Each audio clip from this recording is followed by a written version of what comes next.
about to go. Live stream in progress. Here we go. Yeah, I was on. Well, hello, hello. Go Bears, everyone, and welcome to Territory, baby. All day, every day.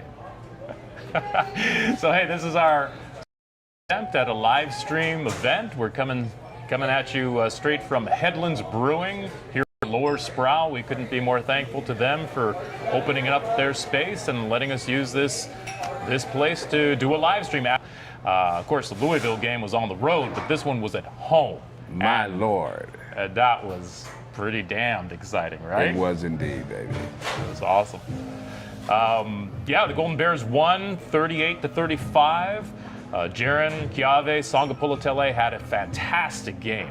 31 of 40 for 330 yards and 4 touchdowns. I mean, man, the guy's just getting better and better with each passing game.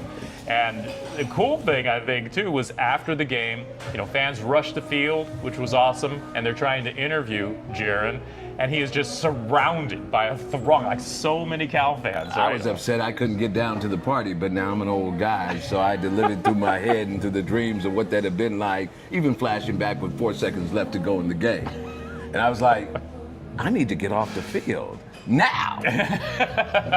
But it was amazing. And I mean, we've talked about being resilient. Yes. And this team, like being able to overcome hard times, right? And it doesn't get much harder when you've lost your head coach, right? And you can just imagine all these young men, what they were going through with Justin Wilcox no longer there. Yeah. And, Nick Rolovich just came back from his press conference, and the thing that he mentioned again and again was that he talked to the team about playing for each other as brothers. Yes. And that was the thing, a recurring theme that both Ahmad and Shark have been mentioning on each of our different weekly recaps, that this is your team. Like, no matter whoever the coach is, no matter what else is going on. That's right. This is your team. And it's up to you guys on the team to lift each other up and to give you, what they need to kick yourselves in the butt or whatever, give them the motivation to win the game. And look, to keep it real, to keep it right, coaches coach and players play. Somebody just sent me a text message and said, they never played that way for Wilcox. I said, that wasn't about Wilcox. That was about who they are, who they want to be, and who they're going to be moving forward as Cal Bears. I remember my transition from Roger Theater to Joe Cap. Freddie Williams and I said to Dave Newhouse in the Oakland Tribune, this is not what you think it is. This is what it's going to be. Either we're going to be 7-4, 8-3, 9-2. That's what we're going to do. We don't care who the coach is. It's about grinding. It's about unity. It's about teamwork. It's about success. That's what Bear Territory is all about. That's what folks come to do when they play for a team.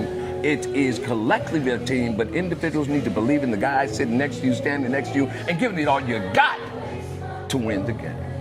That's awesome. And we got to win tonight, baby. Everybody was huffing and puffing and themselves. Oh my God, I'm so concerned.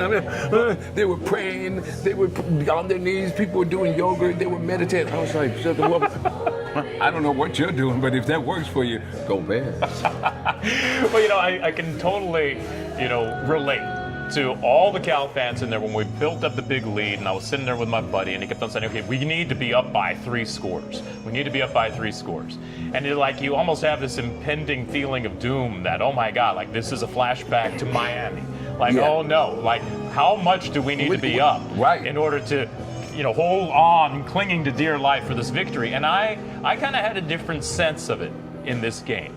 And I'm so glad it worked the way it worked, because it seemed to me like whichever team had the ball last was really going to win the game. In fact, when we came down the field with Jaron, I had this feeling that, okay, this is Jaron's time. We know what Jaron can do. Jaron's going to lead this team, march them down the field. We're going to score a touchdown because that's what we need to do in order to win this game.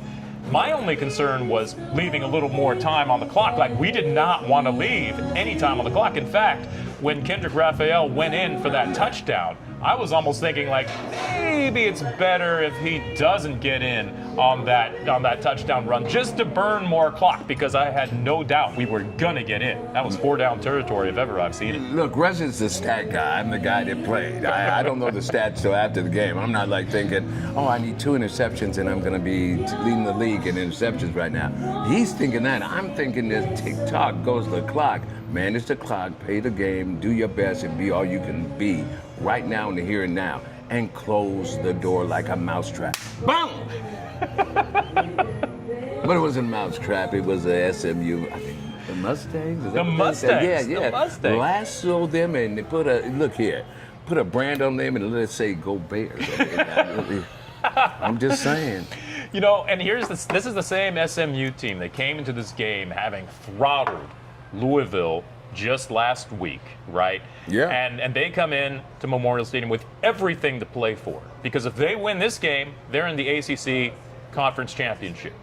And what happened, right? Like, they had everything to play for against a team that had just lost their head coach 1 week ago, coming off that deflating loss to Stanford 31-10. And Cal just came alive. In fact, midway through, at about halftime or so, I texted everybody. I was like, your Golden Bears have come to play today.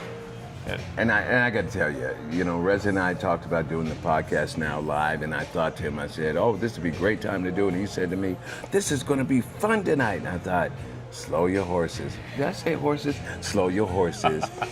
Slow your ponies. Yeah, whatever it was. But I thought to myself, this would be a great opportunity for us to come up big. What a great start for the next year. What a great start for what can be in the next couple of weeks, is determining who may play in a bowl or not.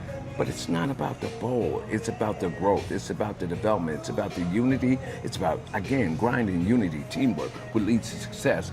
I am overjoyed and I am jumping over the moon, sort of, that we have an opportunity to begin a new era here. And I'm excited about it. That's right. Well, apparently it's our first winning season, I guess, since 2019. I'm going to read off a couple of stats because we had some things that really stood out. First off, 0 sacks. We gave up 0 sacks tonight. I mean, that's amazing, right? So we kept Jaron Sangapulatele up live. You know, he was able to complete the passes down the field. Again, 330 yards for him. We sacked their guy, Ken Jennings, I guess. Jennings, yeah. Who had on the day 2 sacks and 3 tackles for loss. So that was nice to see. And Aiden tackles in the game, and Kedu Uluave 6 tackles for loss. Defensively, we really held them, especially all the way through the fourth quarter. And then the fourth quarter happened, and they scored those 3 times because they were just on hyperdrive, and you could kind of feel it. That's where everyone was thinking, like, oh no, here we go again. Look, I need to tell you, you're looking at these stats here, and I'm looking at them too. I'm not the stats guy. As my nephew said, I love the last podcast you did with Coach Madsen. You were a baller. You did from the car. I was like, yeah, I didn't have any stats in the car, but I have the stats tonight. But what I want to tell you, as you look at these stats, it's a team effort. A ball got around. Folks were involved in the game. It kept SMU on their heels. Yes, we, like any other game, if you watch some of the games this week, people were on their toes. They were backed up. Cal is playing great football as we continue to move forward. But here's what excited me. As I look at receiving, there were 4 receivers that were involved in the process. That is great football. That enabled for us to see what we're able to do to enjoy Kendrick Raphael to be able to do what he did with 116 yards. I mean, that's football. 5 on the loss, general were like 3 on the loss. And forget about the games where we were in the negative. Folks, look here. I don't have my inhaler. I'm an asthmatic, but look, I'm taking a deep breath. That is a sigh of relief. Well, yeah, I mean, you know, here's the big thing is that I think everyone was impressed that right out of the gates we showed a commitment to running the ball. like we did a better job running the ball than we have in a long time.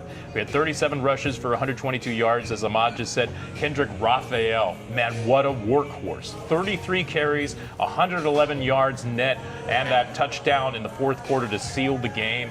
And he had several tough runs and just was very decisive. Make one cut and just hit the hole, and really just did a great job carrying the team. Look, and defense, continually to stay on the move, to be fluid, even when their backs were against the wall, they stepped up. They put down what they needed to put down, and I'm rushing the game, but here I'm sitting in the university club, I'm walking through the stands, I'm going to the lower level, everybody's like, oh, I'm like, relax, take a breath. We have this. And when the ball was snapped, and the ball was put on the tee, and the ball was kicked, I sat back. I didn't need a Tums. I didn't need any Digel. The indigestion went away because I had indigestion last week. This time, and the refs looked at each other like, and it was almost as if I could hear them say, that wasn't good. But where you stand, wherever you sit in the stadium, if you were up at the University Club, it looked like, was that good? Was it? Right, you can't tell. You can't tell from that angle. And then angle. the refs put the arms out. Right. I was like, Yep. that was great. I mean, I'm so great. excited. We're here at Headlands, and we appreciate them allowing us to do our live broadcast here. A lot of folks have left, but what I'm telling you, it was a party of joy here on the campus. The band came down to Sproul Hall. They played in the dark of the night.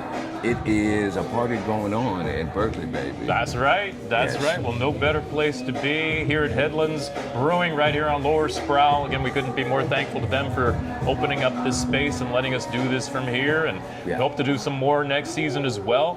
But a couple more things. I just gotta hit these guys because touchdowns to 4 different receivers. So Sue's 12 catches, 97 yards, and a 7-yard touchdown reception. Javion Plummer, 35-yard touchdown pass. That was really nice to see in the second quarter.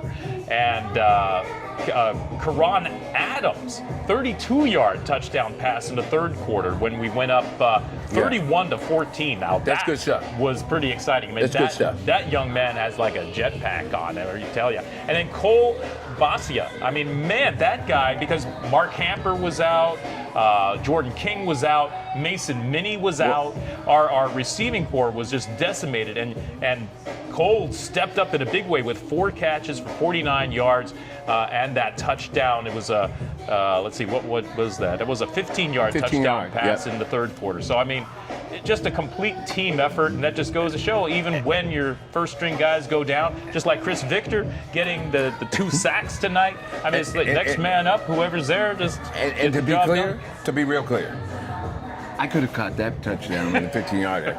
And in my mind, I was catching it, and yet when I caught the ball in my mind, but it wasn't me, I thought to myself, my knees hurt, my hip hurt, but I was up there galloping down to the stands, like, go. And when he hit the end zone, I was like, Lord have mercy. I'm fired up. I don't know what you're doing out there in Bear Territory, but I'm fired up. I'm excited. This is not what we deserve, but this is what we earned. That's right. As the shirts have said all year, Cal, you earned it. That's It is right. what you put in, it's what you earn, it is we, us collectively. It is, again, like I say, it's the students, it's the staff, it's the faculty, it's Bear Territory through the community and Bay Area overall. And I don't know. There's a lot. Go I ahead. couldn't be happier for interim head coach Nick Rolovich. I had a chance to shake his hand when he was coming out of the press conference, and just, Did you know, get he's his such autograph? a humble. I should have. The new winner. Right? Yeah. He's just such a humble, good guy. I mean, he's just so loved. You can tell by all the players on the team. And, just tremendous to see that the team was able to get the team to play together for each other. He's a in player's that game. He's a player's coach. That's right. That's right. And as I always say, he keeps it real to keep it right. I've known him for a long time. I lived in Novato. He's in Novato. His family's there. I'm excited. I'm not going to lean too heavy into it, but I'm excited, and I look forward to what may happen. Right.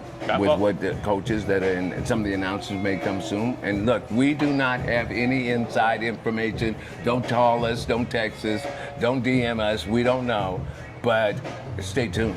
Stay because tuned. When we know, you'll know. That's right. That's right. Well, last stat I'm going to give you on this on the night tonight. We held the ball for 37 minutes, nearly 37 minutes. I mean, that's really impressive. So really great ball control and did what we needed to do to win. And just couldn't be more proud of this team for sticking together and getting that victory, getting to 7 wins. So the Golden Bears are now 7-5. We look forward to bowl season in front of us. And of course, maybe before that all happens, we'll have an announcement of a new head coach for Cal, so we will definitely keep you posted when that happens. But hopefully that didn't knock us off. But they're calling us. People are calling in trying to get the inside stuff. You can't have the inside. It's like Colonel Kentucky Fried Chicken. You can't have the recipe. Don't call us. We may have it, but don't call us. Stay tuned, baby. But hey, yeah, I think we're still on. But hey, just want to thank all of you guys for watching us here this evening. We appreciate it. We know it's a little bit late, but we're gonna end things right now. But hey, any of you who don't have any Cal friends, please tell them all about us. We would love to grow this podcast, to tell the whole damn world about us. So, we keep it positive. We're always going to keep it positive, and we're here to celebrate all things Cal and the people who are passionate about the University of California. And don't forget to join us. We do a live broadcast for the basketball season. We'll keep you updated where that's about. We have some exciting guests coming up. And again, this is not only men's, but this is women's as well, the intercollegiate athletics. And with Leslie doing the history about the University of California, Berkeley, don't sleep. Wake up, step in to this podcast. Tell the whole damn world, baby. Tell the whole damn world. This is Bear territory all day, every day.